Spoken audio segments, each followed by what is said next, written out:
অভিনয়ে এখন আর দেখা না গেলেও ঢাকায় সিনেমা ও সমসাময়িক নানা ইস্যুতে নিজের মতামত তুলে ধরে আলোচনায় একসময়ের দর্শকপ্রিয় অভিনেতা শাকিল খান। বর্তমানে ব্যবসা নিয়েই ব্যস্ততা তার। তবু নিজেদের চলচ্চিত্রের খোঁজ খবর যে নিয়মিত রাখেন তা তার কথাতেই স্পষ্ট। সম্প্রতি একটি অনুষ্ঠানে অতিথি হয়ে ঢালিউডের বর্তমান বাস্তবতা, তারকাদের অবস্থান এবং দর্শকদের রুচি নিয়ে খোলামেলা কথা বলেন শাকিল খান। তিনি বলেন, এক সময় বিয়ে করলে নায়ক নায়িকাদের ক্যারিয়ার কার্যত থেমে যেত, অথচ সময় বদলেছে। বিয়ে করেও আজ সুপারস্টার হয়ে উঠেছেন শাকিব খান। তবে এই ব্যতিক্রমী উদাহরণ দিয়েই পুরো বিষয়টিকে সমর্থন করেন না তিনি, বরং প্রশ্ন তুলে শাকিল খান বলেন, অনন্ত জলিল আর বর্ষার সিনেমা কি চলছে?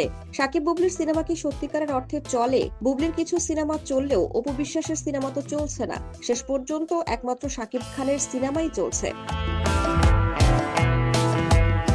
বিষয়টি ব্যাখ্যা করে তিনি আরো বলেন, সিনেমা মানেই এক ধরনের স্বপ্নের জগৎ। সিনেমা হলো গতিশীল এক শিল্প। দর্শক যখন সিনেমা দেখে তখন সে বাস্তবতা ভুলে স্বপ্নে ডুবে যায়, প্রেমের দৃশ্যে হারিয়ে যায়, হিরো হিরোইনের কান্নায় চোখ ভিজে ওঠে।